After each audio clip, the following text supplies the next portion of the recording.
Want to know what the movers and shakers of New Hampshire's performing arts are thinking? Welcome to New Hampshire Unscripted with your host, Ray Dudley. All right. I guess we'll just do it. So how does a guy like you own a TriCaster like that? And what does it do? Does it sound... No, it sounds good, yeah. Okay. This isn't for the podcast, right? Sure, yeah, I'll throw it all in.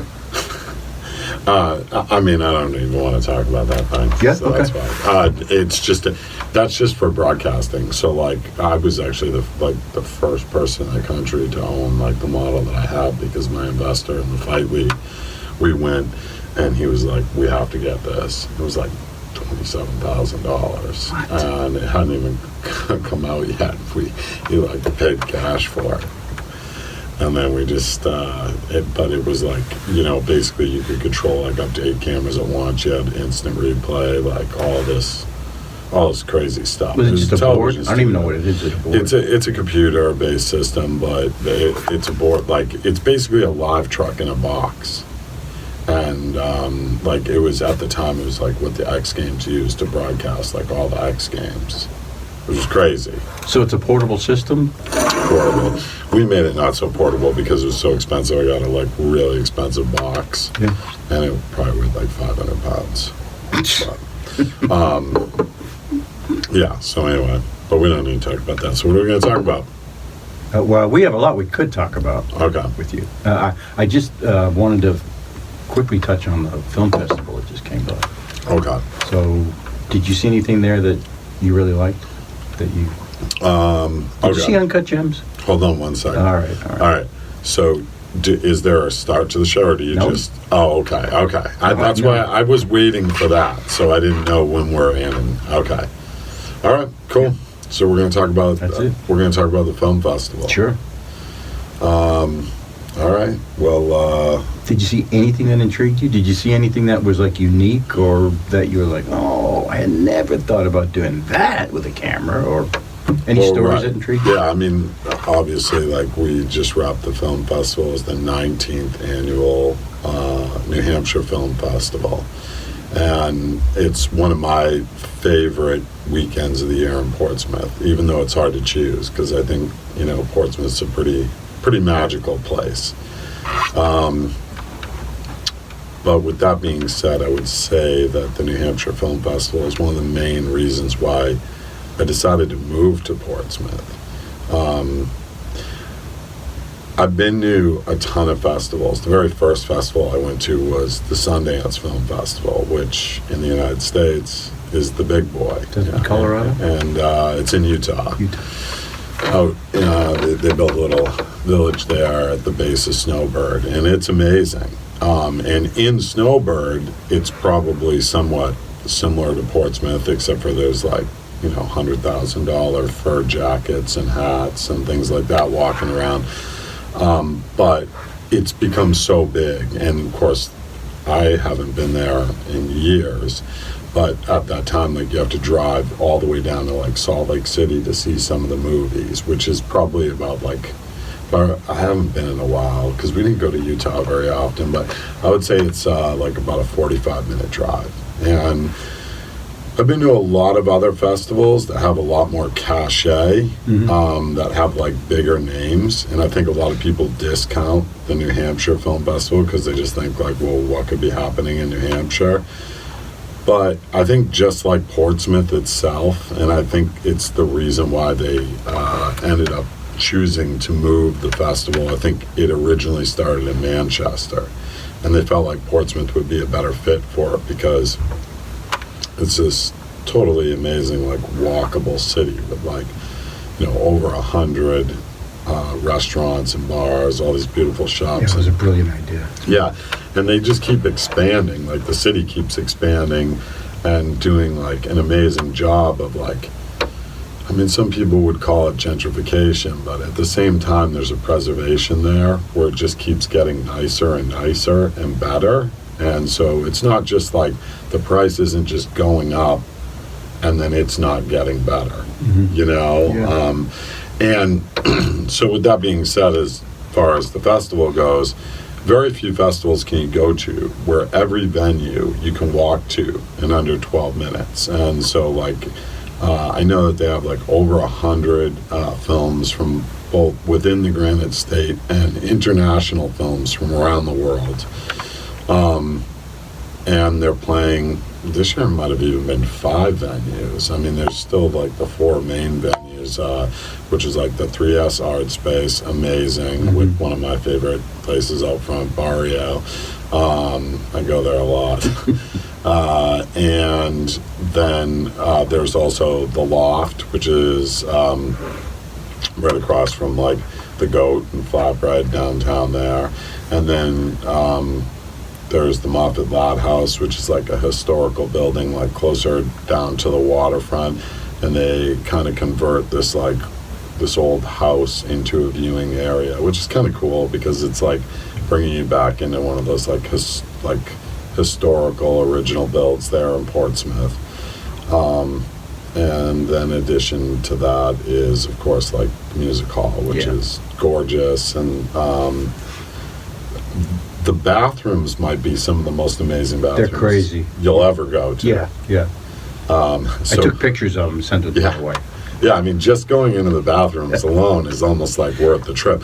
But like throughout the whole city, I think they have like, you know, there's over 10,000 seatings. I mean, I know this year they even like ran out of passes. They had to scramble to get more. That's how many people came. I didn't know that. Yeah. So, and then throughout the week, besides like all those amazing films that are like featured filmmakers from within New Hampshire, which Thursday is New Hampshire Day. And then the rest of the week is like International Week, right? And then some of the films from New Hampshire get to also be played within those blocks according to how the programmer and the panel, I guess, like the screening panel decides like what they would like to see throughout the week. Those also get to be played maybe one other time, sometimes two, if there is a big draw during the week for one of those films. Every once in a while they'll add a title. And then there's like all these awesome parties and a lot of cool panel discussions. So sometimes like about how filmmakers get distribution or how do you get into the business.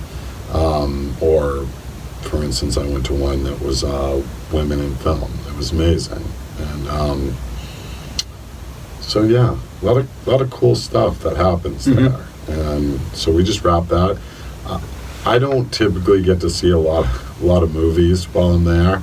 I like to go to shorts. I think mainly, first of all, I mean, I've had shorts in the last 2 film festivals.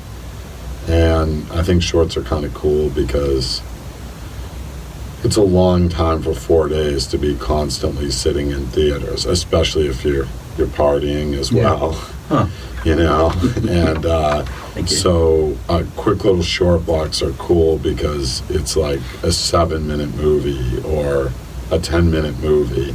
And then if you don't like that one, it's over. And chances are there's going to be one that you really do like up next. So yeah, it's an amazing week, and for anybody that hasn't been or hasn't gone, or you think that maybe like there's a festival in Boston that's bigger, I know like the Rhode Island one gets like a lot of credence, like New Hampshire's where it's at. It's where it's at.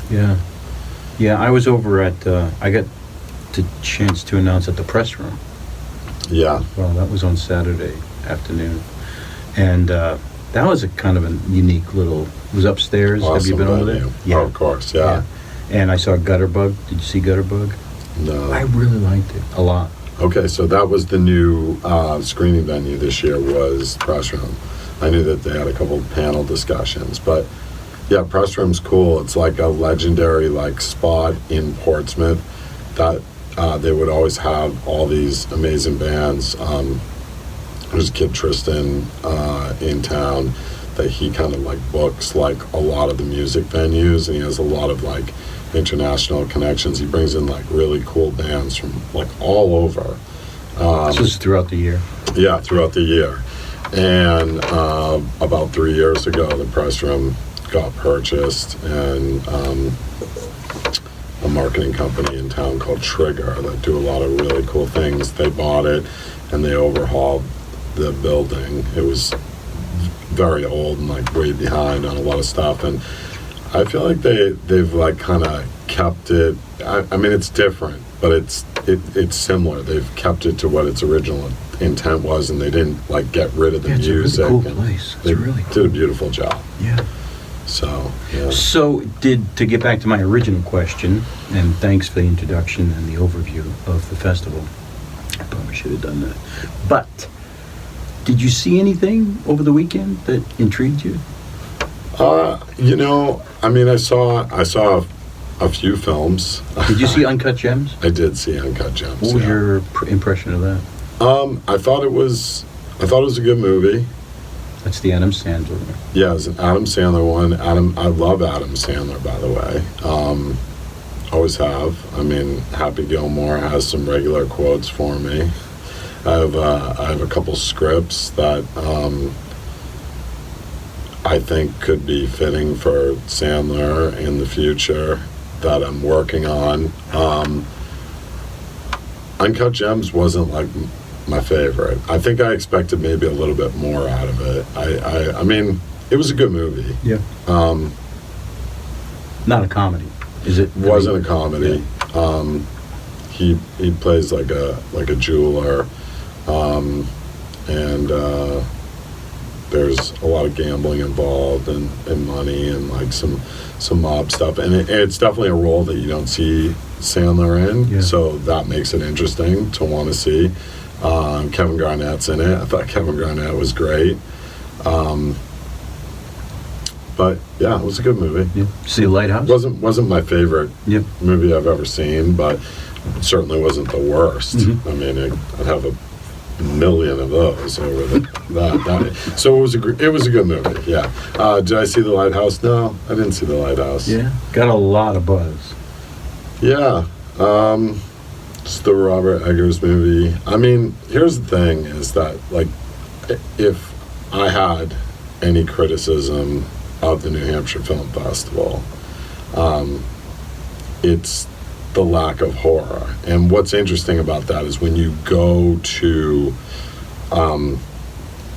the panel discussions, especially in the past when they did like Insider and like distribution, pretty much anybody that goes there as not just to New Hampshire, but any film festival or anytime you go to like a clinic about filmmaking and people are going to talk about distribution,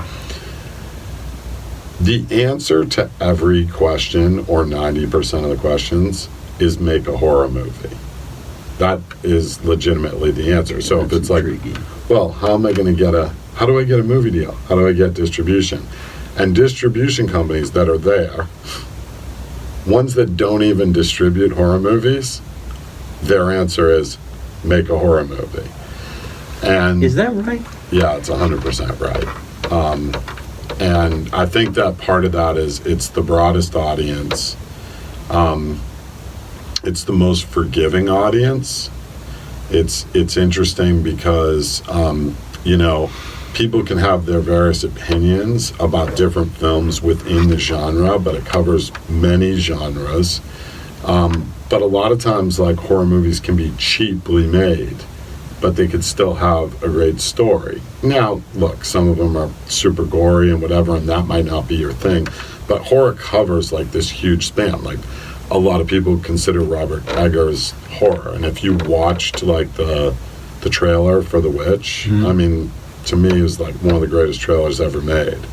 I'm a horror fan. I thought the movie was great. I think like the cinematography is brilliant. But it wasn't a horror movie, but people that don't watch a lot of horror movies, they might have thought that it was. Yeah. I mean, to me, like when I'm thinking about a horror movie, for me, and there's other people that are a lot more hardcore about it, but obviously, like I think of like a Rob Zombie movie. If I think of somebody that's like a master of that, like shooting a period in a different way, like taking you back to something that's like a grindhouse type of film, and making it raw and real and like, but fantastical at the same time, and pretty disturbing, like taking you through, like throwing you back to like a Texas Chainsaw Massacre.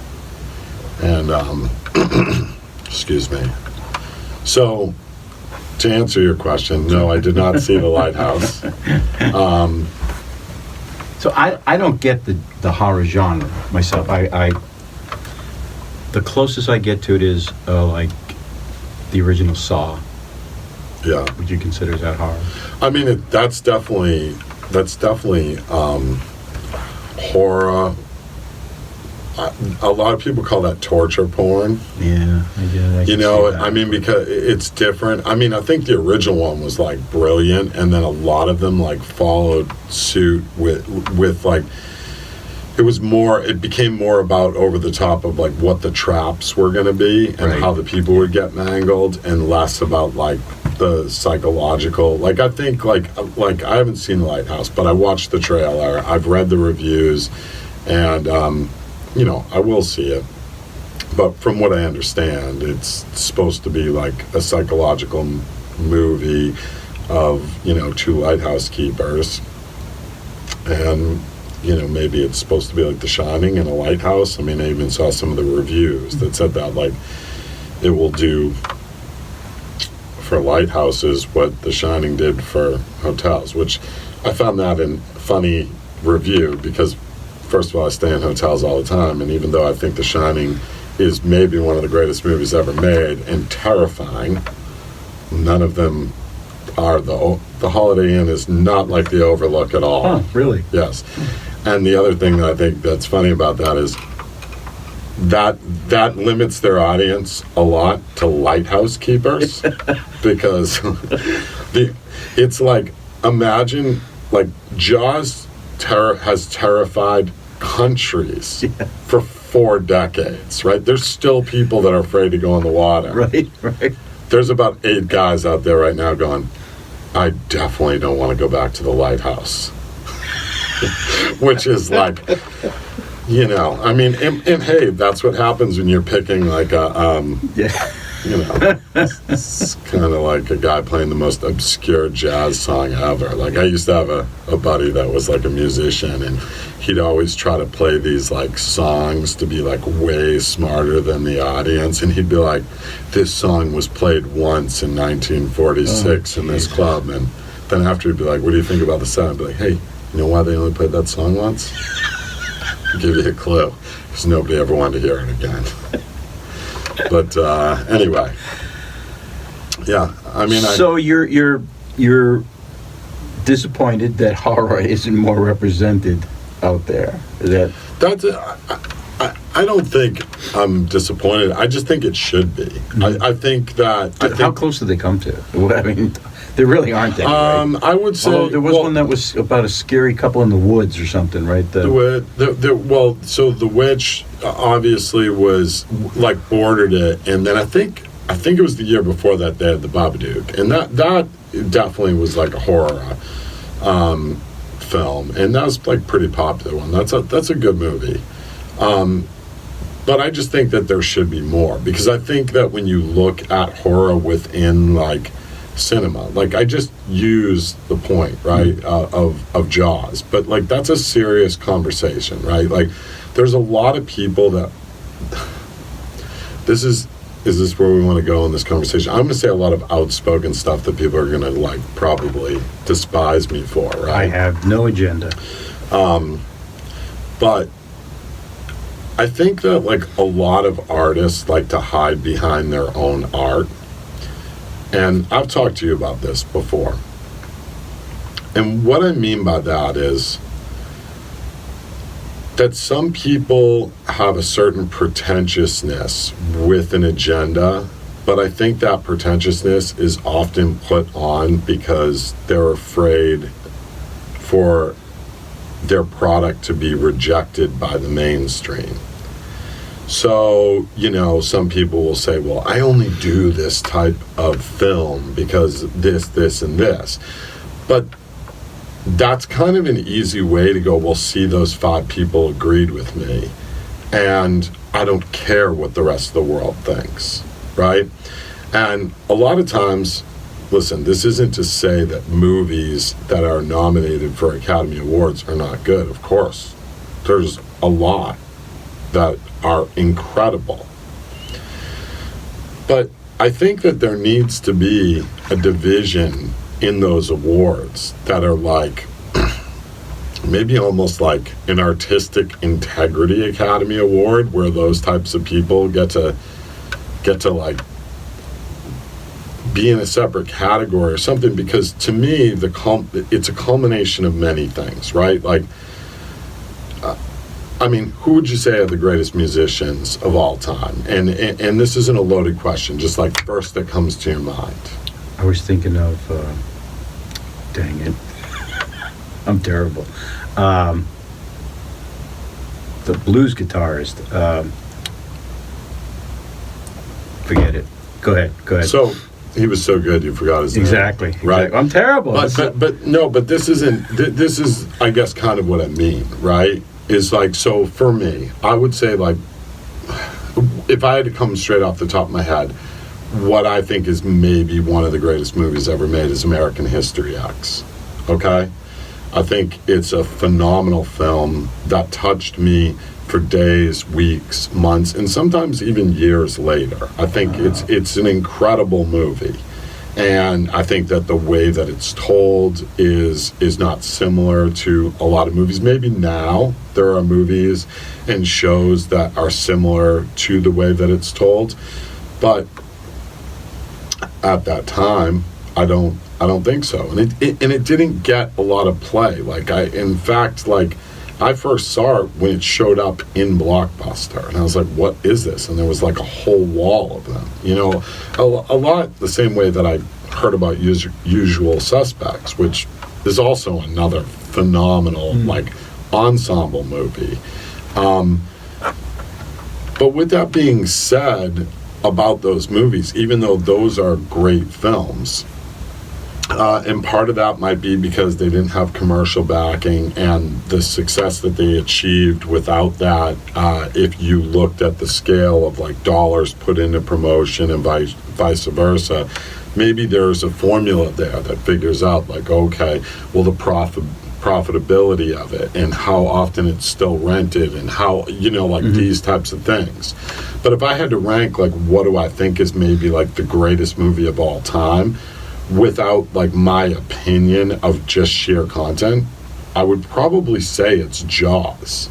Because I think, like, as a whole, Jaws, first of all, has never been remade. And in a time where we just keep remaking classics, right? Good point. And we're even remaking non-classics. Jaws has not been remade. Why? First of all, I don't think anybody, I don't care if it's Daniel Day-Lewis, is going to be able to replicate the captain's performance. Yeah. Right? Sure. It's like unbelievable. And how often in every summer, I don't care where you are, you get on a body of water, somebody says, I think we're going to need a bigger boat. Every time. I would say 100% of the time, right? Right? Yeah. And it's the only film where still 40 years later, I don't even know, is it more than that? I don't even know. Right? People are still afraid to go in the water when they think about the movie Jaws. Absolutely. Right? Absolutely. Name another movie that's been nominated for an Academy Award in the last, I'll give you a decade. That's impacted like that? Yeah. Nothing that I can think of that would keep you from something. Can you keep me from a hotel? Name the last 10. No. And that's kind of the point, right? We all know the music, we all know that. And so to get back to my point about, like, artists a lot of times that hide behind their art, I think there's a lot of guys that they don't want to judge a film based on its success. Okay, well then that means you make movies, but you're not in the movie business. Anytime you add the word business at the end, so like if I meet you at the film festival and you tell me you're a director and the last 5 movies that you made made no money, you may be a director, but you're not in the movie business. And I don't care if you sold your movie to Netflix, if you broke even, you're not in the movie business.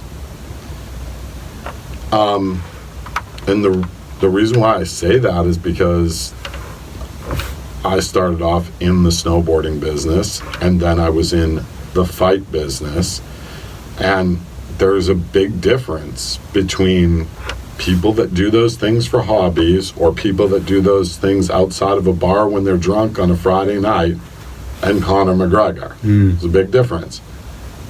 $100 million difference, in fact. It's a great delineation. And so I think a lot of times when people say, well, I made art, you might be an art house director. And that's cool, and that's what you are, as an art house director. And it doesn't mean that your films don't mean anything. It doesn't mean that your films aren't great. But it doesn't mean that your films are more important than films that have a pop appeal. And so when I went back and asked you what was the greatest music group of all time, obviously I would say the Beatles. Thank you. Well, that's where I thought you were going to say. I thought originally you said an individual. I was you. trying to think of an individual one. Well, that's what but I think that most people would say that. And oddly enough, right, like if you asked like a jazz musician from Berkeley, like, you know, like who's the greatest musician of all time, he's going to give you some guy that you never heard of, like da-da-da, all this stuff. And that's cool. I mean, he respects him. He understands his art, like all these things. But does he not respect the ability to write a song that appeals to everybody? Because to me, like, you can drum off time, you can do all these techniques that maybe nobody else can, but if you can't figure out how to use those techniques to appeal to enough people that they want to have your product, maybe you need to rethink your product. Because in what other business would that be acceptable? If I made a if I made a cookie that tasted terrible, made from asparagus, but I went around and told everybody, well, I don't care, I learned this from this chef that you've never heard of, and this is the greatest cookie in the world. So this is really relevant, because let's just pigeonhole for a second the whole horror segment. But this gets into that argument lately with Scorsese and against the Avengers, or I was going to bring that up. The comic book thing, right? Because this is exactly what. And I was thinking about that the other day. His comment, was it Spielberg or Scorsese or both, or somebody was backing up the other? It was Scorsese, and then somebody else just came out. I know this week. I know.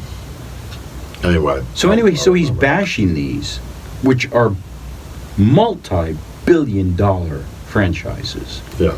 And I begin to think about, is he going to like slam Avatar? Is he slamming? I mean, they come out after the comic book ones, but there's a lot of things that aren't true films. You know what I mean? They're not.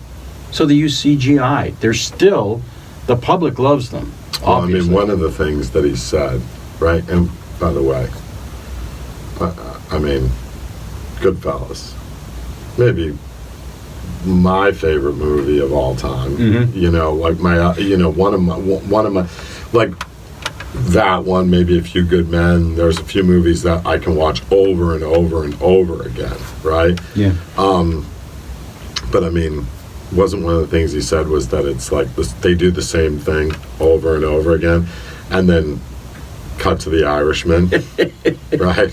Which is old Goodfellas. Is this a mob movie with, you know, the same three guys? The same three guys, right? Yeah. Well, yeah. I mean, I think that denigration of certain. Listen, that guy's a master. He can say whatever he wants, whether it's true or it's not true. I mean, part of it. You know, who knows? You know, we all have like different motivations. And by the way, like, my opinion means nothing. I'm not in the movie business. I have been. I mean, I worked for Sony Pictures as a consultant at a profit, you know, so that made me, you know, in the movie business. I actually happened to be in the MMA business, and the movie was about MMA, and that's what led me to be a consultant. And I worked on a ton of other movies, but I would say I'm an aspiring director because I still haven't made a dime from directing, at least not for narrative films or documentary films. Kind of, that's maybe not true, because I did produce a couple things from Ness and that helped promote my fight leagues that were documentary. Do you do the snowboard stuff too? Not. Oh. I mean, I would document. Not I documented stuff in snowboarding. I have like this awesome, like snowboarding film that I made like a long time ago on reel-to-reel editors for VHS. It took me like a year just to cut together and edit. It was like my first time editing. And it's insane. Like, we have like, it's literally like, there's like a lot of history of snowboarding in the film. I mean, it's crazy. Like, I have like some of like Danny Cass, who was like a 2-time silver medalist in the Olympics, and he was like one of the winningest snowboarders in the history of the US Open. Always like one of my favorites, best style. And I have like pretty much like his first or second inverts ever on tape in the half pipe, and Scotty Lago when Scotty's like, you know, between 9 and 12 years old, like, so many years before he ever went to the Olympics. And then like other like New England legends like Tom Flacco and a bunch of other kids that like people didn't know but should have, that were like unbelievable snowboarders. So, and us doing a bunch of stuff that, like, I'm not saying that we were doing it before, but like stuff that like the dudes from Jackass were doing as well, like smashing bottles over our heads, setting ourselves on fire naked, like all kinds of crazy stuff. So that was the good old days. You know what? Actually, this is funny. I don't know if I've ever told you this, but the first time that I was on TV did have to do with me filming something for snowboarding. When I was in high school, my buddy lost a bet, Josh Whaley, and we brought him up to this abandoned ski area in Amesbury, and he snowboarded like with just a sock over his junk, and we poured, like, we made a mohawk on a helmet with gasoline, and we set like the board and the helmet on fire, and I sent it in. And this was like during like that talk show, like times when all the talk shows were the rage. And so there was this show called the Gordon Elliot Show. I remember that. 6'8" guy from Australia. Yeah. Awesome. And he's an awesome guy. I think he still has a show somewhere where he does like knock dinners or something. I don't know. But anyway, we ended up winning Soup of the Day and Soup of the Week. And this is so long ago that Greg Kinnear was the host of the show. Wow. So before he was a movie star, he was the first host of Talk Soup. And what that meant at the time, a lot of people don't know this, but there was so many talk shows. That was like Ricky Lake, Montel, Williams, like Jerry Springer, Oprah, like, but this is like in the pinnacle of, you know, I mean, there were so many. And that meant that the person that produced that segment got a promotion if they won on that show for like Soup of the Week. I didn't know that. Yeah, and so where did that go? Well, we ended up like getting brought back on the show a ton of times, but they only did they air 3 episodes? They might have only even aired 2 episodes, because we did another one, and then Josh was no longer in it, and me and my buddy Wacky, who were the other 2 guys in the that film that we did, we both rode our bikes naked and on fire in the town of Amesbury, but what we did was like a quarter mile apart, right? So that way when somebody like passed one of us, they'd be like, what the hell did I just see? And then a quarter mile later, there's another guy doing the same thing. And the cops in town would always be like, oh, when's the next stunt? We'd be like, oh, just missed it. We did it this afternoon, you know? Oh, so you didn't get in trouble for it then? No, and there was like, actually, so we did this one, and I don't have this episode. I lent it to somebody for a promotional piece that we were supposed to do for a snowboard company that I owned when I was younger, and he never gave me back the tape. Mike Huddleston, if you're listening and you still have that tape, I want it back. It was the studio cut. And so the first time we were on the show with the snowboarding, it inspired so many other people to send in like their crazy videos that they did a whole show dedicated to us. And so we made this like short film. I guess this was like probably my first short film, right? Where it was our journey to New York City. And so what we did, this is like hilarious. My mom was in it. Like she's like supposed to be like June Cleaver, like she's baking, right? And there's a ring at the doorbell.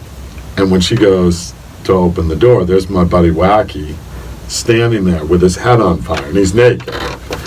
And he asked if I'm home and I can come outside. And I come down the stairs and I'm naked. And my mom goes, aren't you forgetting something? And then, of course, like you cut to the helmet already on fire on the table. And I put that on, and then we go outside. And there's the bike and the snowboard on top of this Volkswagen bus that I had driven back from California. And that whole thing is on fire as well. Now I got a couple behind-the-scenes stories on this. So the bus was something that I drove home from California, but I barely ever drove, right? It was like I was hoping to restore it, never quite had the money to like, I'd finish one part and then I'd have to sit. And we drive it up the street just to turn around, just so we could get the shot. But when we go to turn around the park, it breaks down in the park, and there's like a children's baseball game going on, and the bus is on fire, and we're both naked in the bus on fire. And there's people that are there like filming us, but we're like, we gotta let them put this out, because this whole thing could blow up with the children here, and on top of it, we're naked, and there's a whole field full of kids. So we just decide we're going to make a run for it. So we jump out of the bus and let the rest of the people like that are with us put it out, but we're sprinting down the street. And then the second part to that story is that we get to New York, and they're like letting me like kind of like direct the segment, right? Like help produce me a wacky. And so we go out in the morning, and we're coming up with like all these ridiculous ideas. And I remember actually at one point my back kept catching on fire because we had like eventually like modified our helmets where there was kerosene built into them, so they were more like torches that were like helping the flames, but the kerosene kept dripping down on my back and would catch my back on fire, and they're putting it out. But we're out in New York City, and it's like pretty early in the morning when we go out at first, and because we're naked, they have like these blankets like held up, blocking us. Now, if you've ever gone to New York City, like when they're filming movies and stuff, that's what they do when there's like huge stars, right? They don't want anybody to know who's there. So while we're inside there, like talking to the producers, explaining like, okay, well, we're going to do this. And like one of the scenarios that I came up with was that like as we're crossing the street, we get stopped by a police officer for jaywalking, even though we're both naked and on fire. He doesn't care about that, you know? And, but we're like explaining to the producers and the other actors like what it is. Okay, we're going to do this, we're going to do this, we're going to do this. And while that's happening, there's like a whole giant crowd that is forming around like on the corners. Because of the towels? Because they probably think like Brad Pitt's out behind the, you know, or George Clooney or somebody is out behind the blanket. And of course, to their surprise, when they drop the blanket, it's just us two nobodies on fire and naked, you know, and everybody's there like, New York's not very wasn't very sensitive at the time. They're all yelling out a bunch of stuff to us. I imagine. In the very New York way. But anyway, so that was like my first introduction to like national television. We were on the show all the time. We were on even some episodes that had nothing to do with us. So did you know Greg Kinnear? Did you get to meet him? No, that because that show's different. Like they would just take the clips. Yeah. But with Gordon, like we were there all the time, and then like I remember like there was a couple other times where they wanted us to stay. Like we did this one show, it was like an episode, like a kissing episode, which was so weird. But they never even aired that one, and but they want us to stay for it in case. So I was like, okay, well then we want to go see Conan O'Brien. It was awesome because they just like, we got to cut the line. They brought us in a limo, drop us off. And I mean, it was a crazy, like, it was so cool. Like we'd always go to we'd get to go to New York City all the time. This was like when I was young, I was like 18. That would be cool though. That would be a great memory. And I brought Scotty Lago. That was the first time I brought him on TV, but because he wasn't 18, he wasn't even allowed in the studio. So after the show wrapped, then they brought him in the studio, and like it's funny because I have pictures of him signing autographs when he's like 8 years old or 9 years old next to Gordon Elliot, who was like 6'8", and it was really cool because that was like an update show on like what were we up to. Oh yeah, so they aired 3 of our episodes, but Dude, that's pretty cool. That's great on your resume. That's really sweet. Yeah, I mean, if anybody actually remembered the show. Yeah, but still, how many people can say that, right? Well, that's a long way from the horror genre. Yeah, well. So, I do want to get back to the horror thing, because I think you and I had talked the other day that there's this obvious gap in the film festival. Yeah. With this genre. So, but why is there such a blind eye towards it there? Well, I don't think it's just there. I think that listen, Nicole and Carrie and Dan, and there's like a ton of other amazing like women really that run that New Hampshire Film Festival. And then of course there's like men involved as well, but I mean I would say like the driving force is a bunch of these amazing like boss ladies, and they have a certain style and a certain type of film and a certain package that they put together, and I totally get that because when I ran the Fight League, I know I'm jumping all over the place here, but when I was an MMA promoter, I came into a business where a lot of people were like, crazy heavy metal and all this different stuff. And like, everybody was like promoting like these brands that I was like, a major athletic sport would never promote that. And so I shaped my league completely differently. So I'd go to Celtics games and watch how they would do like the in-between, like the baskets, like what music they would play and things like that, because I wanted my events to be like a sporting event. I didn't want them to consider my events a fight. In fact, I had quite a few fights here at the down the street at the theater, at the Capitol Center for the Arts. Oh, really? Yeah. Those were like my very first one was at the Ioka in Exeter. And then after that, then we moved here to Capitol Center, and I think I did like 4 fights here.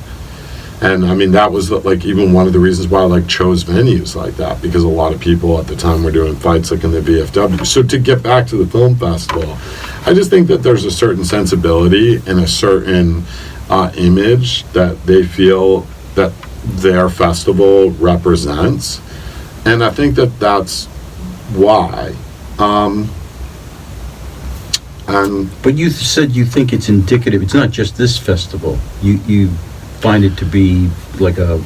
Yeah, okay. So to speak on that part of it, I think, yeah. I mean, I think that there's a certain subset of people within film. And you can see this when you go on like Rotten Tomatoes, right? You see it all the time. There's like a line. Sometimes there's movies where the critics agree with the fans, and then there's other times where like the fans say it's 99% and the critics say it's 20%. You know what that tells you the critics know about movies? They don't know shit. They might have studied film, they might think that they know, what is right. But at the end of the day, what dictates, the audience dictates whether it's good or not. That's right. And I think that, like, I talked about this the other day in one of my interviews, is that, a lot of artists, there's this thing called artist intention, right? And so a lot of filmmakers, they want to say, oh, I have this intention, and this is what it is, and they want to explain. And I think this is one of my favorite parts about a festival is you get to hear the director, and you can ask him questions about what he intended, if you had questions about it. But I think, like, the best made films, I think, they should make you ask questions, but I think they should answer questions, and the questions that they're making you ask are ones that were inspired through the subject matter of the film.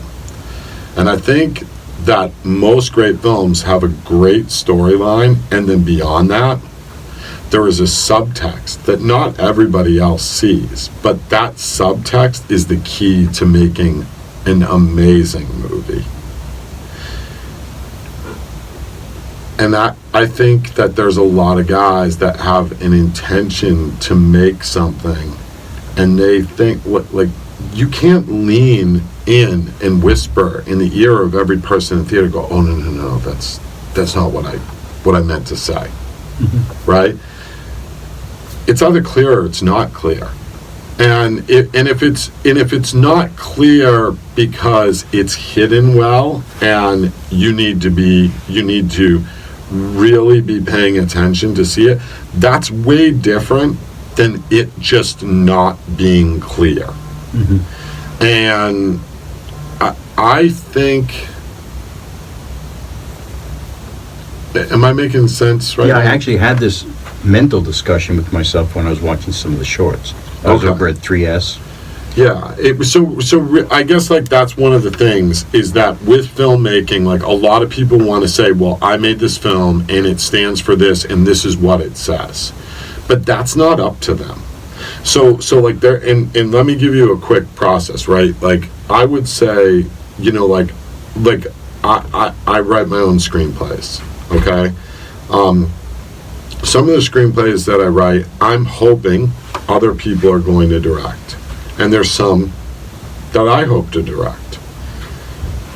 Once a screenplay is released from somebody to somebody else, that person's going to have a different interpretation of the screenplay. And he's going to make the movie, for instance, The Shining that Stanley Kubrick made of Stephen King or whatever. Stephen King supposedly doesn't like it. He hates it, right? And he had a totally different idea for The Shining. But, and years later, they made the version that Stephen King wanted with the guy from Wings.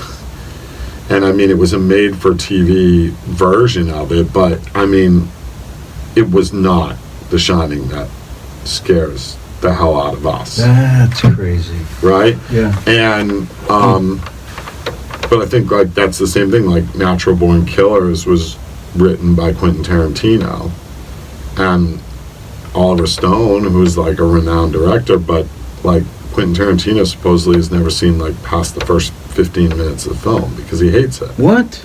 Really? Yeah, and John Carpenter hates Rob Zombie's version of Halloween. Wow. Right? And it's because they have like two different opinions. Like, John Carpenter's opinion is that Michael Myers is much scarier, being like almost like a supernatural entity, and you not knowing. And Rob Zombie, and I'm on the school of thought of Rob Zombie's version of it, which is that, like, if you see that the kid's being abused and he's, grows up in this really turbulent lifestyle, it makes it way scarier because it could be happening next door. That's just my opinion. Mm-hmm. Not everybody has that same opinion. But both of those movies are different in that way. Like, you can see in John Carpenter's version of Halloween and Rob Zombie's version of Halloween that there is a distinct difference. The end product of Michael Myers is essentially the same, right? Is like this mass killer that kills people, but at the same time, it's two different takes on it. I think so my point is, screenwriter gives his story to director changes it, then director hands over his footage to editor, or in my opinion, second director. There is a second AD, right? There is an AD, but second director, because the editor shapes the story. He'll sometimes guide a director into saying, hey, this doesn't work here, and we got to flip this and do that. And then it goes to the audience. And at the end of the day, the audience, once you give it to the audience, it's not yours. They decide what your film is about. So you might have intended it one way, and they take it a completely different way. It could be 4 different intentions along the whole way. That's right. Yeah. And still end up not being what you think, what anybody thinks the audience ends up wanting. The point is, at the end, is that the audience determines. Right? Like, to me, like, the only award that matters is the audience award. I mean... Yeah. The ticket sales. It's not just the ticket sales. It's just that if the audience thinks yours is the best movie, it's the best movie. Well, it's generally it's determined by ticket sales, though, right? I guess, yeah. But I guess, like, at a festival, like, you're buying a ticket that sends you to multiple movies. Yeah. Right? And you might think that that there's one that's supposed to be really awesome, and you end up at this other one, and you're like, wow, that was amazing. You know? So, I think that there's a lot of art people that will disagree with me, because, here's the thing is, I think it happens a lot, too, like, when it comes with, like, dark comedy, right? Like, there's comedians, and people say, oh, well, it's, like, simple humor, right? I get that. Like, I think Friends is like a great show. It's hilarious. It lives on, right? But I don't think it's super complicated. Basically, it's like a character. There's female characters and male characters, and they each have their own counterpart on the show. So, like, if one person leaves the room, there's still that same character in the room. They could just do it with somebody else, right? It almost makes the writing, like, easier in some ways, right? Because you're never losing a character. Where, like, on Seinfeld, if one of those 4 people leaves the room, there isn't another version of that person. And Seinfeld takes everyday experiences and breaks it down and starts with something at the beginning and ends with those things all coming together in every episode, including the whole series. It's a 12-year where it opens with a line of dialogue that it closes with. I didn't know that. Yeah, at the beginning, the opening scene in, like, the first episode of Seinfeld, Jerry says, so what do you think about this button? He goes, that the top button can make or break a shirt. He says something like, it's the coup d'etat, right, of the shirt. And it goes through, obviously, all the seasons, and then they get to that finale that a lot of people didn't like, where they bring back all the characters, and they're in the jail cell. Jerry bought a new shirt for jail. As it's pulling away, he says, George, so what do you think about this shirt? It's a new shirt. That's and he goes, the top button can make or break a shirt. And that's just to say, we did it all. And now we've come back to the beginning. And so who knows where it's going to go next. By the way, that's my opinion of what I got. Does that make me any smarter that I recognize? No, it just means I watched the show a lot. Okay? And when you, and I think that, like, in a lot of comedy stuff, like, you'll have people, like, at, like, these types of festivals that will be like, they're like, oh, wasn't that hilarious? And I'm like, no, it wasn't. And they go, oh, then they look at you because they think, like, oh, you weren't smart enough, you didn't get it. I'm like, I got it. It wasn't funny. Like, like, that's something that Dave Chappelle would have thrown in the trash. That's something that, like, a master, like Chris Rock or somebody like that would have said, I wouldn't tell that joke in a million years. But somehow these other guys get away with trying to tell people that this is comedy. Well, if it only makes one person in the room laugh, maybe that person's the person with the weird sense of humor, right? That could be. You know, like if your music beat only makes one person in the room think like, that was kind of catchy, but then somebody else comes in and sings a song that everybody can't forget, which dude wrote the better song? I mean, is it that song my buddy played in the club that only got played one other time? Or is it Hey Jude? Yeah. Right? Yeah, exactly. I mean, which one is it? So, God, there's so much to talk about. I'm so glad you're here. And we won't get to a lot of it, so I really do want you to come back. You're one of the few people who I really appreciate my discussions with, because you have a very wide range and deep knowledge of what you're talking about. So based on a lot of that, and I don't want to go back into any of it at this point, because I really do at some point want to get into it. But based on that, so what are you doing? What's coming up? What in your mind? You just have this. You have this richness in your mind. Things are always working in the back. So what's happening? What's coming down the pike for you? Are you going filmmaking? It doesn't have to be filmmaking, but is filmmaking? I mean, filmmaking, I think the last few years is what I've really wanted to make sure that my focus is on.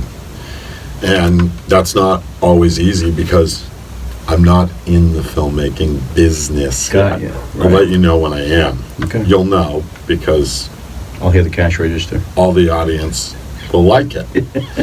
And I won't just get a trophy that I can put up on the wall and tell everybody. So I have a couple goals of things that I'd like to work on that I think commercially, I might be able to sell, or maybe I can get produced. And that still doesn't guarantee anything. Right. It's a crazy business. What it does guarantee is that I get to work on some cool stuff that I enjoy doing. And if it is successful, then I will get to continue to work on things that I enjoy doing.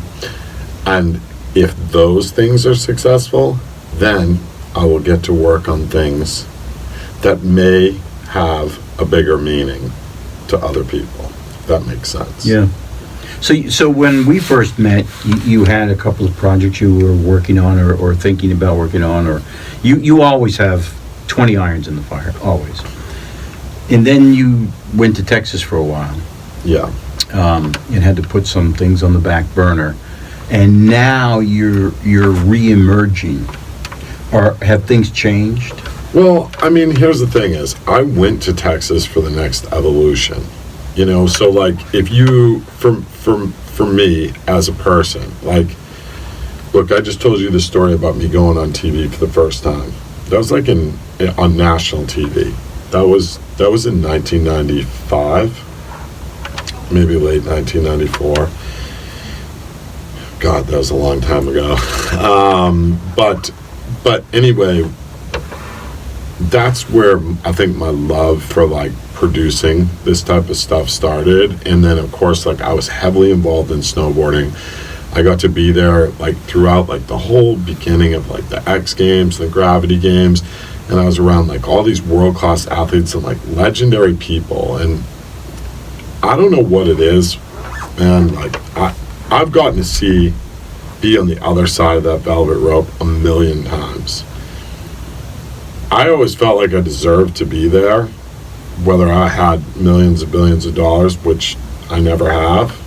But I like to think that I live like a millionaire almost every day. That's kind of like one of my philosophies, and I always try to chase my dreams. But I definitely had some hurdles, and those are personal things that I don't want to get into right now.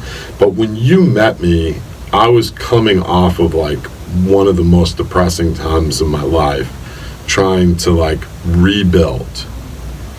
And I had like this like plan that I was like a 2 or 3 year plan. And my goal was so like my girlfriend and I at 8 years had just broken up. I had some like issues, like some family issues. I had personal issues of self-doubt after doing this for so long. And part of that came from a lot of other things that I had to do, a lot of mental health work. But nevertheless, with the support of some like amazing friends, I was able to kind of like get myself back on my feet to a certain extent, moved to Portsmouth. And even though I've been going to Portsmouth my whole life, I've met a whole new group of people. Like, some of them I have known, others I haven't. They helped change my life in a major way, and it was all part of like this focus. And I had made a deal with myself. So like one of my goals was like, okay, I'm gonna get a film in the film festival. And like, so one of the projects that you were involved in, but you were involved in the second part, was Teddy. Mm-hmm. And where that kind of came about was that, I mean, this is kind of a funny story, is that we were at one of those, we were at like the pre-party for the film festival, and I was kind of buzzed up, and I was with my buddy Mike Zuccola, who's like a phenomenal actor here in New England. Very, I won't. Anyway, he's a phenomenal actor, and I hope that he's going to be famous someday as well. He needs to work a lot more at it. His natural talents for any of us are not enough. And you can ask any one of my friends, like you can ask my friend Calvin Kattar, who's top in the UFC, that natural ability is not enough. And that's best served in a place where you get punched in the face for a living. And take that advice. Nobody is wiser than that man. But we were in the bar, and there was a couple guys, and I just got done helping my friend Michael Venn, who you've had on the show, and he's an amazing filmmaker, and he's done a lot of really cool things in his life. And so I just got done helping him work on some stuff in The Heroin Effect, which was his amazing documentary about heroin. Yeah. If you haven't watched it, you should check it out. It like hits home, and it's, you know, it's like directly about this area of the country and heroin affecting certain individuals within the community, but it seems to affect all of us. Nevertheless, that night there was a couple guys there that were like some of the filmmakers that I might talk about, and they were kind of giving me shit because they were like, oh, you're supposed to be a director, like we did, but you never had a film in the festival. And look, I don't make festival films. This is like, I don't. Like, I have some screenplays that someday will be like festival films. Like, if I tell you what this next project is that I'm going to work on, and I will, that one should light the festival scene on fire. And if it doesn't, I didn't do a good job. But this one, I basically was like, one more drink, and I was like, you know what, bro? I'll go home, and in like 20 minutes, make a better movie than you took 2 years to make. Now, I didn't know if that was true. That was like the tequila talking, right? And me and my fat ass and Mike Zuccola, we go home. I just bought a Halloween costume. I tell him, throw this hat on, stumble up and down the street. We wake up in the morning, there's like fog. They're like reconstructing our street, and he's like stumbling everywhere. And I was like, if this looks good in the morning, tomorrow we'll finish it. We literally filmed for like 12 minutes, right? I just do like a couple crazy camera moves, but I don't know if they'll look good. They're just crazy right now. And so next morning we wake up, drinking coffee, we're like, dude, this footage is badass. So like quickly I'm like, okay, well, what am I going to make the story about? Oh, I'm going to make it about this bear, because we had the bear head. That was what he had thrown on. And I go, and he's going to kill pretentious directors, like essentially representing the dudes that were like giving me shit at the bar. And then I went, just to prove to them that I made it that quickly, like I went out of my way to make sure that I shot like on the red carpet, and they could see themselves within that area. And then in between me presenting films at the music hall, I was out back like putting together like the scoring part and editing and doing the voiceover and doing these crazy edits. And I had like my roommate, she wasn't my roommate at the time. She became my roommate like right after. And amazing actress, like absolutely gorgeous, like amazing singer, Dali McDaniels.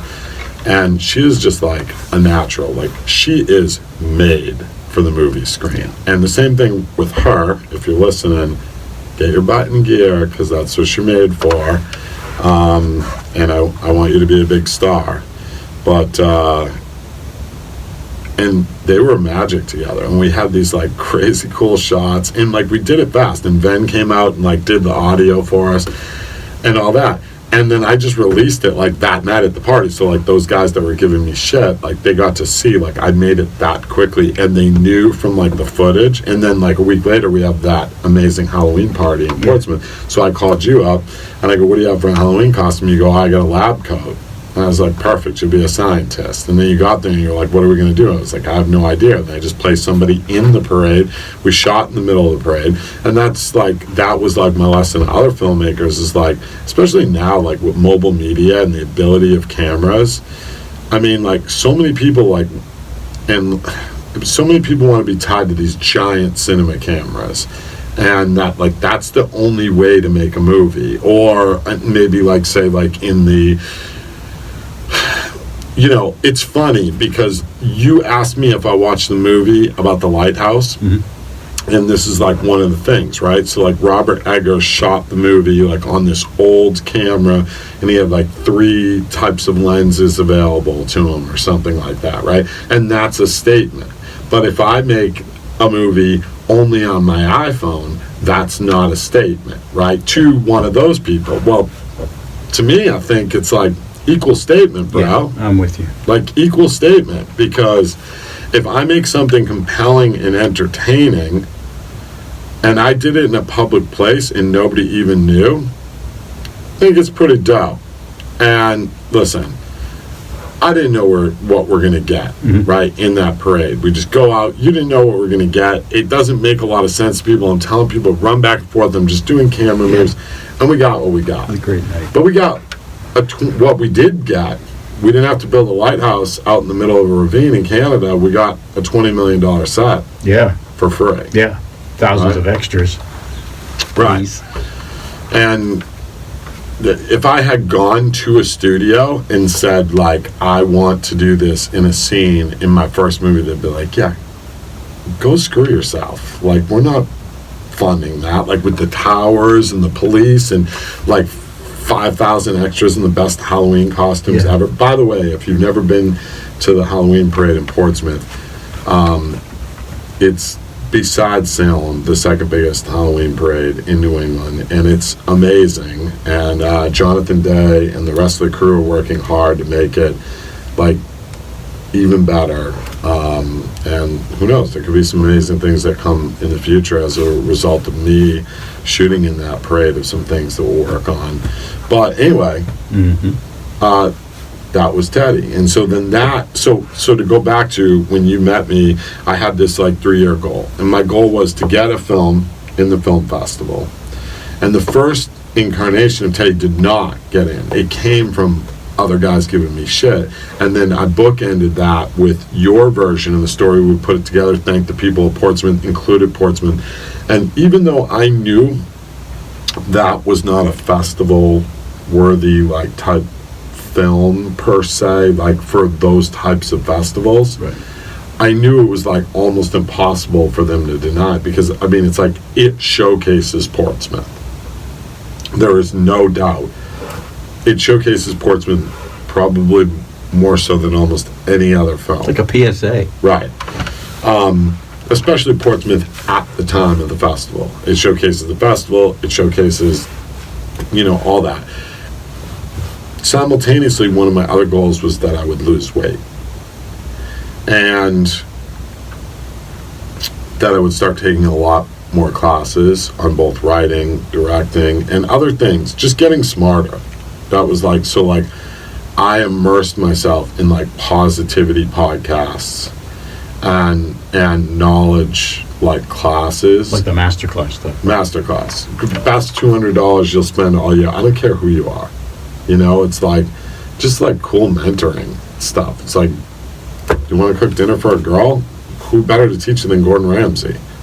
You know, it's like, you want to learn how to direct a movie? Well, Martin Scorsese has a class on there if you like Martin Scorsese's opinion about Iron Man, you know, but if you want to learn how to write, you got Aaron Sorkin. If you want to, I mean, the list, it's like unbelievable, the list, especially now in the last like year, it's crazy, the stories they've added. But anyway, I would listen to that while I'd be on the treadmill, and while I was like, I just like kind of like made a deal with myself, and I was like, it was the day before my 42nd birthday, and I was like, okay, I have, like, my birthday is on March 21st. I was like, that gives me this time until the summertime. That should be enough time for me to, like, lose enough weight that I could actually finally wear a bathing suit, start surfing again. And that was really probably, like, the most important thing, because I was doing all this self-work, and my favorite thing in the world to do, even though I'm not that great at it, is surfing. And it just like makes me so happy. Oh yeah. It's so amazing. It's like just like the best thing in the world to do. I don't know what it is. It's just like being out there in the sunshine and like and like the water, even when the water's like cold. Like it's just like fun to paddle around. Not for me, not winter cold. I'm not into that myself. But it's just an awesome place. And there's like times when you're out there all by yourself and trying not to think about Jaws, right? Yeah. And I don't know what it is, but I had realized that I got into like a place where I was like so fat, and I didn't realize it. Like I went, and every wave I tried to catch, I would catch, and I kept falling, and I didn't know why. And I realized that it was because I was carrying like this extra 80 pounds on the front of me that was like throwing my whole center of gravity off. So even though like I still had this skill to catch the wave, I couldn't stand up. I couldn't ride. And I that was like when I had this choice of like either relearn how to surf as a fat guy. A lot of fat guys are pretty good surfers too. Or change my life. My Tinder prospects weren't so hot either. So the decision was getting easier which way to go. Yeah. And so, you know, I had made those goals, and actually like how I met you was like my very first step on that, because, you know, it was actually the exact year before I decided to lose weight. It's my 41st birthday, and I hate my birthday. It's just not something, I'm just not like into celebrating it. If you call Dali, she'll tell you all about that. I pretty much like ruined her day over my birthday this year. Thank you for throwing me a birthday party. It was very sweet of you. And I'm sorry for what I put you through. But with my 41st birthday, so I didn't want to do anything for my birthday. And there was like this thing, this open screen down in Boston. So I go down there all by myself. I was going to meet my buddy Aaron. He's a childhood buddy of mine. But he wasn't going to be around until like later that night. So I was like, I went down to the open screen, just be by myself. And it was really cool. It's like an open mic night for filmmakers that happens in like one of the squares. I think it's like Davis Square maybe, and or Coolidge Corner. And you just turn in your films. They have to be under 10 minutes. And nobody screens them. Nobody knows what they are. And it's great. Like we could go one night. And I had a great time. And so I just brought this music video that I had made. And anyway, I recognized like a couple other kids from like some meetups that I had gone to. And sorry for like jumping around so much. But anyway, and then this babe walks in. And she like sits down, and I was like, oh my God, I think this girl's like really good looking. She like seemed to know like the other people, but like I didn't want to be rude and like not pay attention to them, and like so then I just kind of almost like was like ignoring her, you know. And then when I was leaving, they were all like asking me questions, and she was like, hey, you know, like, you gonna come for a drink with us? And I was like, no, I was like, I can't do that. You know, like, I was like, I gotta go, my buddy's waiting, whatever. And then she was like, took my phone, put her phone number in it, and she was like, we're having like this film meetup on Sunday at Harvard. I'd love for you to come. So I go down. Well, actually, first I go online, look her up, because I was like, man, I think she's good looking. I wasn't sure, and I was like, wow, she's a really good looking girl. And so I'm like, oh, I'm definitely going. But it was Rhiannon. Oh. Yeah. And no yeah, and so then we ended up like working together on that project, and that was how I met you. That's neat. Yeah, and so then to fast forward, that like we did that 48, and that was like the kick started me like doing another film again with her when we did like the dog walker. Mm-hmm. And then I did Teddy, the first part, had you come on the second part, and then simultaneously like I was taking all these classes and losing weight, and you know, and so like that whole time like I was and kind of the reason why I jumped back to that for Rhiannon was that, so Rhiannon like was sick herself. We had like similar stories, like we're almost like the same age. We're I think I'm 1 year older than her, and she was very sick. She was bedridden. She like came back from California to stay with her mom, and she was like super healthy, and so she was like the first person to like ever make me like super healthy food that like tasted really good. Mm-hmm. And I was like, wow, I think I could like get into this part of it like while I was, so that was like on my way to like getting ready to lose the weight. Right. I was like, every time I would go there, and she would like always make these like crazy meals, and I didn't want to say no. Like she would make meals, and I'd be there like with her family eating or whatever, and we were working on film stuff, and I was like, man, this is like amazing. This is amazing. I was like, okay, I could get into this like healthy living thing, and anyway, I ended up the first film that got into the film festival, which was one of my goals, to lose weight, get a film in the festival, was about me losing over 80 pounds in under 5 months. It's the Kardashian one. Yeah, it's called Man Gets Revenge on Khloe Kardashian in under 7 minutes. If you haven't seen it, please look it up on YouTube. Maybe Ray will post a link for it with this podcast. But it was a pretty big hit at the festival, and honestly, like, I still have people, like a lot of people in Portsmouth will come up to me, or I'll see people, and they'll be like, hey, you're that dude. You're the guy that lost that weight, you know? And I'm like, now I'm the guy that gained like 12 pounds of barbecue back in Texas. Damn Texas. But that's all right. The brisket was amazing, and I'm going to work that off this winter. I got a whole nother challenge video. So I got that and Teddy in, and that was a cool first year. And then from that, I just had this momentum, and I ended up going to work for Red Cinema. It came out with a division of like mobile media called the Red Hydrogen, which is like their cell phone. For anybody that doesn't know, like Red Digital Cinema are like the highest end cinema cameras, and so like pretty much like 75% of whatever you see like on Netflix or at theaters were shot on Red cameras. And so I was working for their cell phone division, the Hydrogen, and I was there. Unfortunately, I moved out there for 6 months, and then they decided to put the project on hold.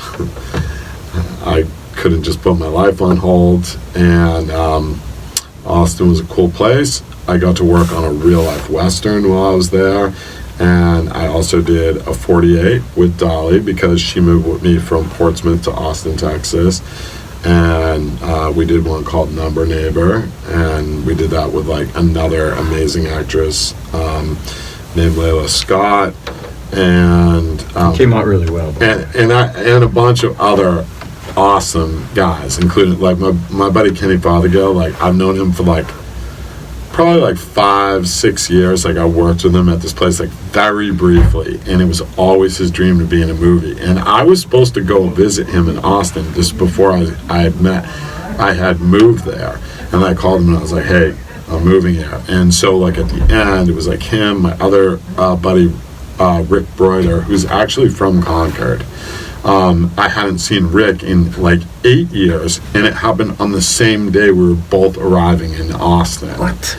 So I got to put Rick, Kenny, and Dali all in the movie, and then we had like a bunch of other like really talented like actors. There was one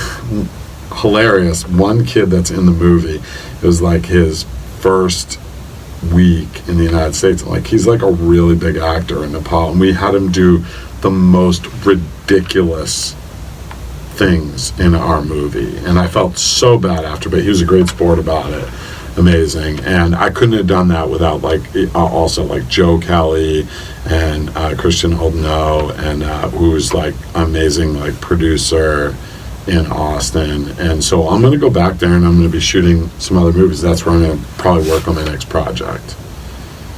So, but that would be like a quick like in and out one. But I think that the message in it will live on. And this isn't one for the movie business. It talks about the movie business, but I won't say that I will make a lot of. I won't be in the movie business as a result of it. I see. Not right away. Pariah already. In fact, maybe I'll be pushing myself out. Who knows? That's why you'll be coming back to Portsmouth. You'll be booted out of, exiled from Texas. Who knows? I might be booted out of Portsmouth after this. Oh, man. I don't think so. Well, that was rapid fire. You hit all my big topics in there. I wanted to talk to you about the Kardashian one. You did that. Did you get any feedback on the Kardashian? Whatever happened to the Kardashian one? That's what I meant to ask you. I mean, it's online. It lives online. Did you ever hear from Khloe Kardashian? I mean, I wish. Yeah. You know, I actually wanted to hear more from Court than I did from Khloe, but I mean, Khloe's big too. But no, I mean, I would love. I wish I could hear from them. I think it would be cool. I'd love to go on the show for the second part. But you know, like life kind of took control, and my focus got away from like pushing that, and I was working for those guys at Red and trying to do some other stuff and like get in like with some studios and all kinds of stuff like that. And I don't know what's next with it. I mean, it's kind of had its life. Yeah. So now you're going to go back to Texas probably for a little while. Did you make some good connections when you were down there? I made some great connections while I was there, but I'm not going back to Texas for like a long period of time. Like I'm staying in Portsmouth. I just that I have this certain script that I'm going to be working on, and on the Western that I worked on, there was a bunch of ladies that I was able to like show the script to, and they got like really excited about it. And I'd like to be able to do like, you know, another film where I can also include like Dali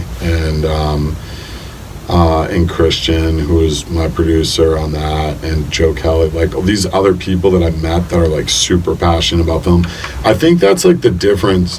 Like that was one of the reasons why I chose Austin. And if there's something that I am gonna miss about it, which is something that I barely touched upon, is that I think if you ask somebody from Austin, they would say like the film scene is not alive and well there. Like there's issues, but I would have to disagree with that as opposed to here in Boston. So like Boston has like a ton of films being made that are like major market films. Like for the last decade, like a lot of like the biggest films in the world have been made in Boston.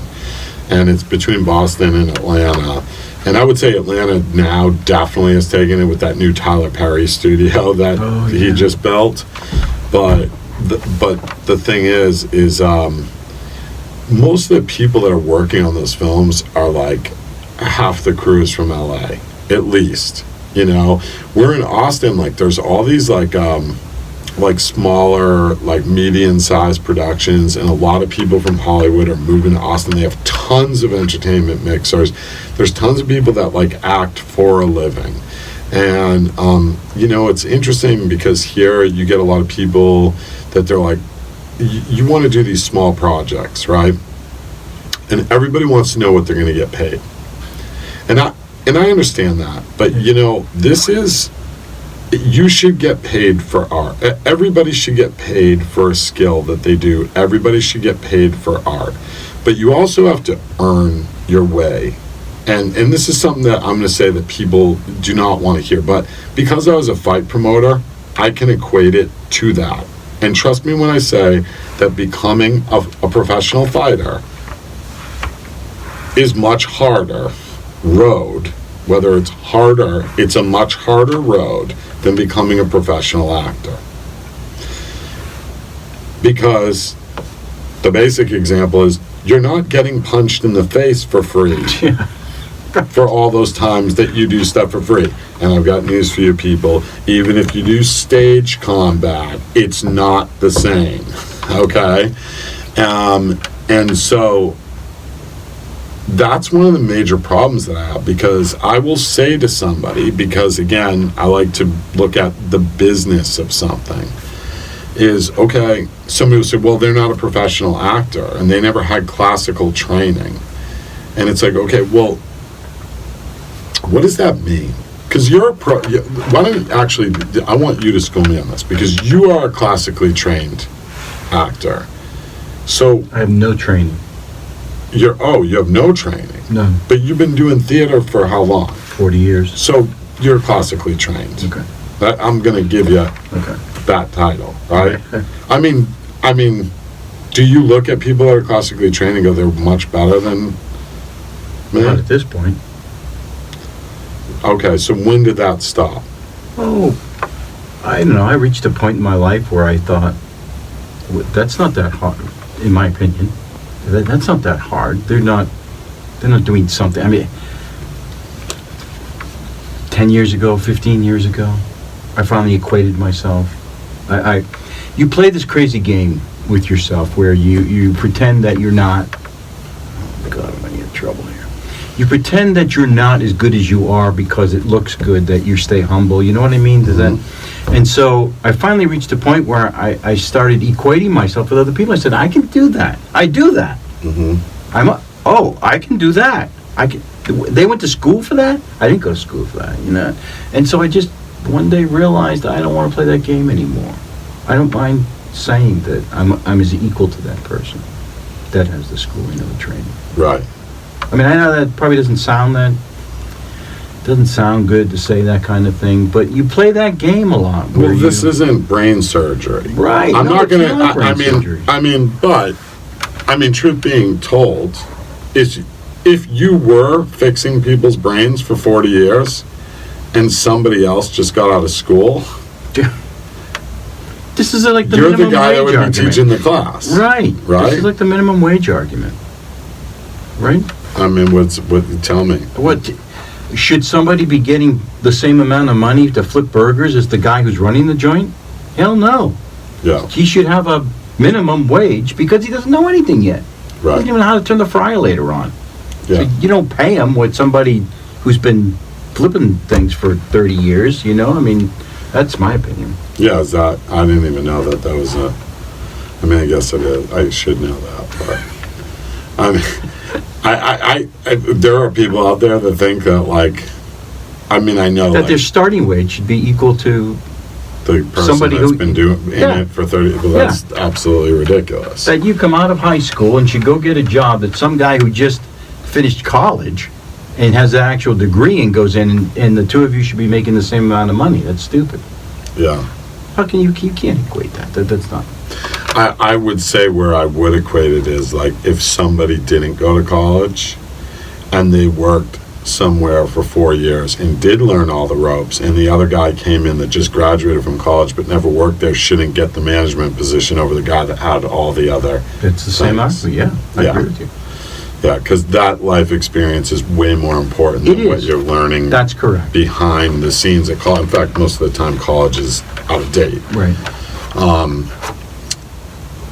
But, well, You were going off on the classical training and schooling. well, okay, so I think like the whole thing is at the end of the day, like you want your film to have the biggest audience, right? Like Yes. at the end of the day, that's you want it, whether it has a message or it doesn't have a message, or no matter what, you want it to be seen by the most I know. amount of people. Yeah, and you were saying how people were coming to you and you were wanting to hire them, and they wanted to know.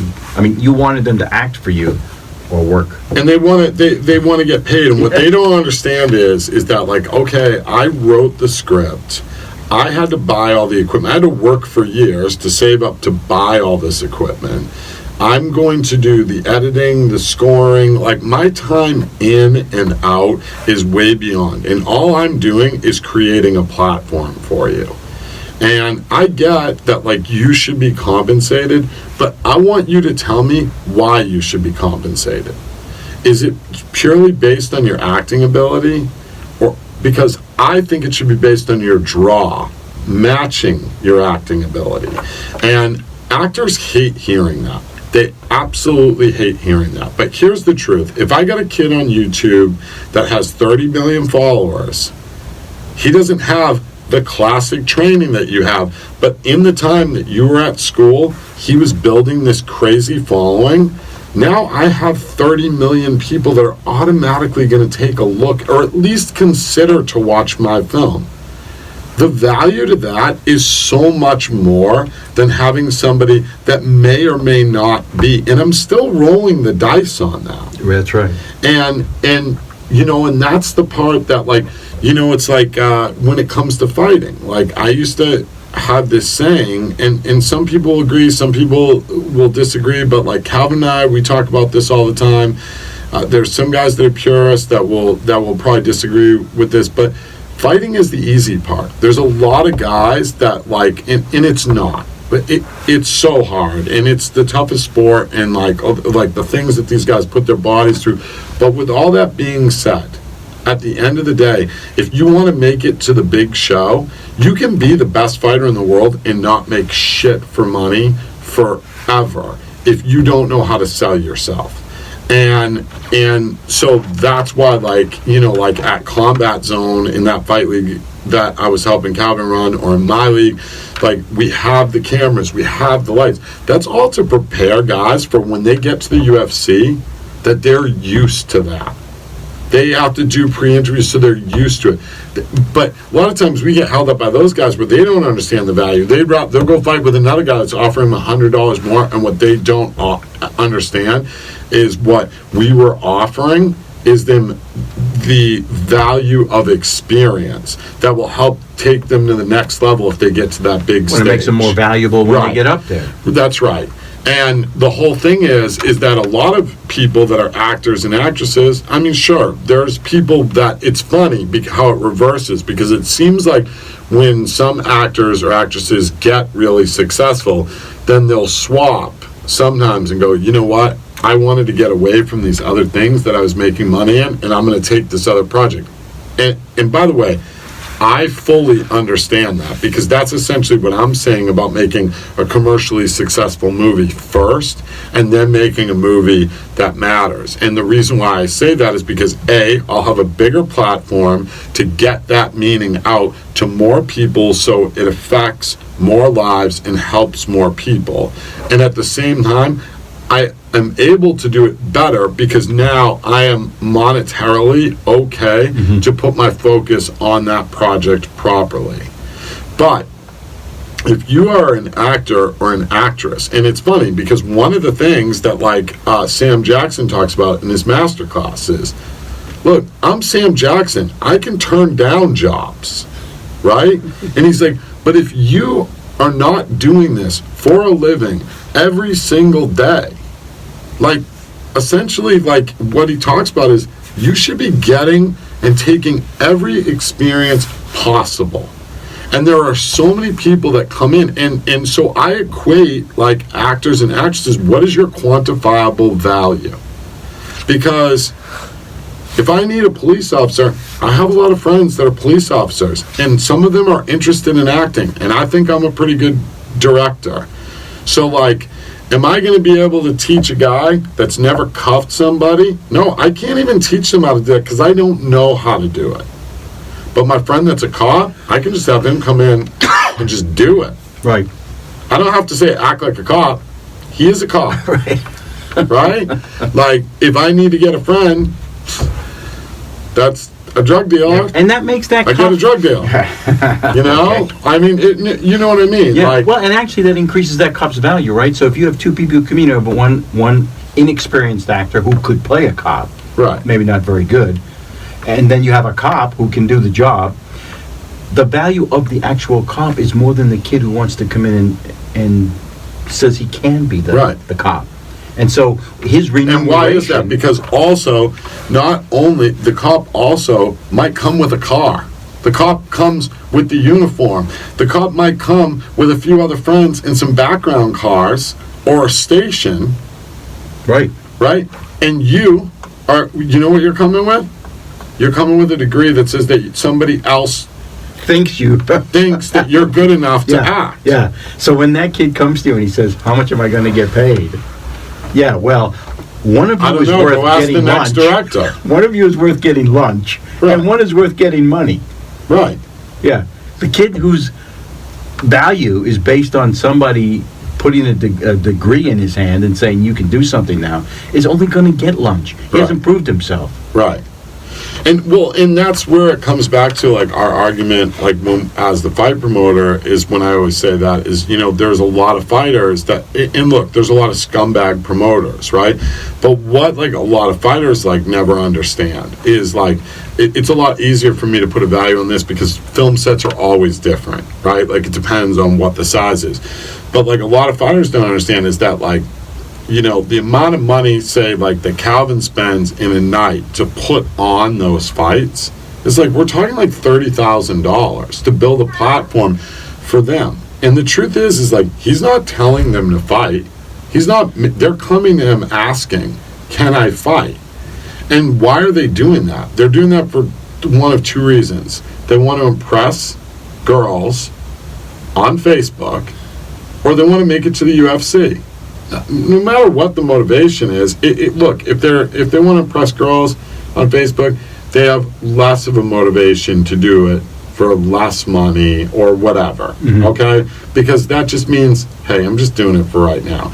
But if you want to make it to the UFC, there's only one way that you make it to the UFC. It's by fighting.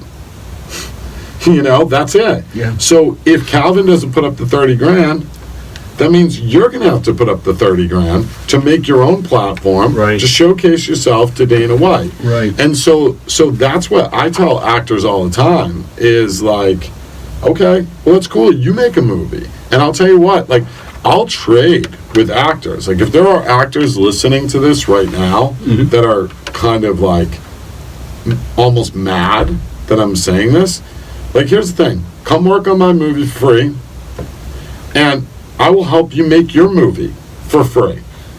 I will trade with you. But I don't think I should just pay you just to pay you.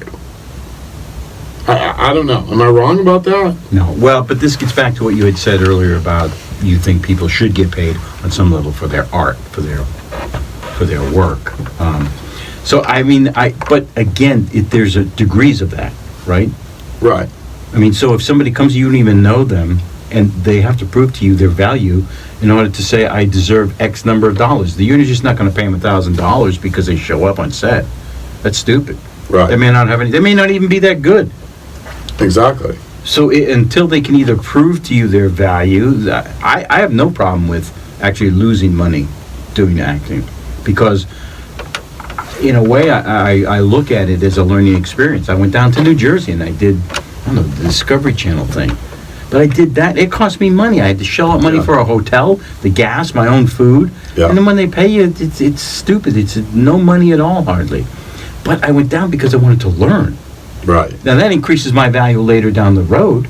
Right. So I went negative temporarily so that I had some value that I could But your positive is that you got to say that you were on this other thing. Yeah, it's at least one positive, right? And that's the whole thing is too, is like, I understand there's a lot of times like actors and actresses, they'll be like, oh, well, we did that, like we never even got the footage, or we didn't get to see the footage or whatever. And it's like, okay, again, that's also part of the game. Like, I know it sucks, but it's like, it's one day in your life, and what you're not understanding about the person that puts the project together is that it could be 3 months. So like when you go back to your job flipping the burgers while you're an actor, like, I'm not doing that. I'm working on your project. So you're actually, I don't care if you're making minimum wage, you're making something. Right. I'm not. Right. While I'm working on your project.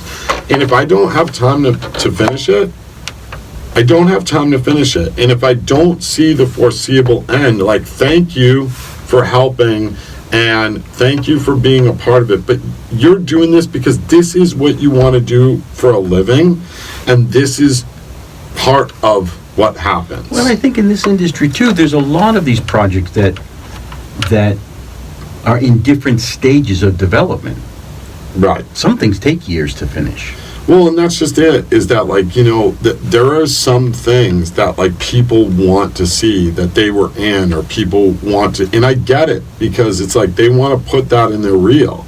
But they don't understand that, again, beyond the money and the time that we put in on it, we also have a reputation. And if we think it looks like shit, or we think that and sure, that's on us that we did that, but that's a representation of, like, us. And so if we feel like we can't put it out because we don't want people to by the way, that's also quality control. It's like, again, in any other business, they're like, oh, we just tasted this batch of food and it was terrible. And it'd be like, well, that doesn't matter, send it out. We gotta get it out. Yeah, it's like, well, it's rotten meat. Oh, no, we'll just call it the rotten meat special and we'll send it out. Like, no, like, no restaurant owner is going to go, you know, that's okay. Right. Who put out the rotten meat special this week? You know, so, but if the waitress says, yeah, but I have nothing to serve. Guess what? You're losing money for one day. The restaurant owner, by serving the rotten meat special, might lose the whole restaurant. He might get shut down by the public health department. He might lose all his customers. People could sue him. There's like all these other things. Yeah, we've seen this happen though in big films, right? That they get behind the 8 ball here, and there's pressure from the studio to put these movies out, and it's not ready, and they just keep pushing and pushing and pushing. Turns out, and then they end up putting out a dog that nobody wanted to go see. Right. It gets terrible, and then now they're losing hundreds of millions. I mean, I would say in that instance, it's different because they already spent millions, and I mean, on that side. And everybody on those sets gets paid, right? Like, it's SAG. Mm-hmm. It's getting paid. But I think that's kind of more the point, is this is a collaborative. We're supposed to build each other up. And a lot of times, like, actors, like, they come on and they want to be stars before they're stars. You're not a star yet. And in fact, like, chances are of you becoming a star is a lot better than me becoming a star, as far as a director, right? Like, you're the one that gets to be out there in front of the camera every day. You could do a different project every day for free for the next 5 months, and that could amass the greatest reel you'll ever put together, and you might work for the rest of your life. I might only have the capability of making one movie over the next 3 years. And if it sucks, it sucks.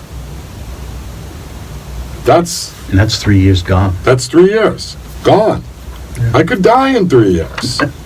Well, you get to be my age, you could die in 3 years. I mean, it can happen to any of us, right? You know, but I mean, that's the interesting part. And so many people that actually, I wish I had that opportunity to, even if it was for free, if I was like, oh, I could go work on something different every single day, that'd be amazing. Mm-hmm. You know, like, if I was in that stage of my life where that I'm not. Like, now I just want to work on the things that I want to work on. And I like to pick and choose those things. Yeah. But those are my projects, and that's cool. And, like, I know, by the way, I know there's going to be a lot of people that are going to disagree with a lot of the things that I'm saying. Good. But I don't care. I kind of like being outspoken about this stuff. Yeah, well, there's different sides, and people need to understand that. Yeah. That their opinion, their viewpoint is not the only one out there, and it's not the only valid one. Yeah. There are other sides. There's a lot going on they either don't see or don't understand. Right. And that's important. Yeah. All right. How long have we been? Oh, time to get wrapping up. Oh, we got to wrap it up? Well, they're coming in at noon.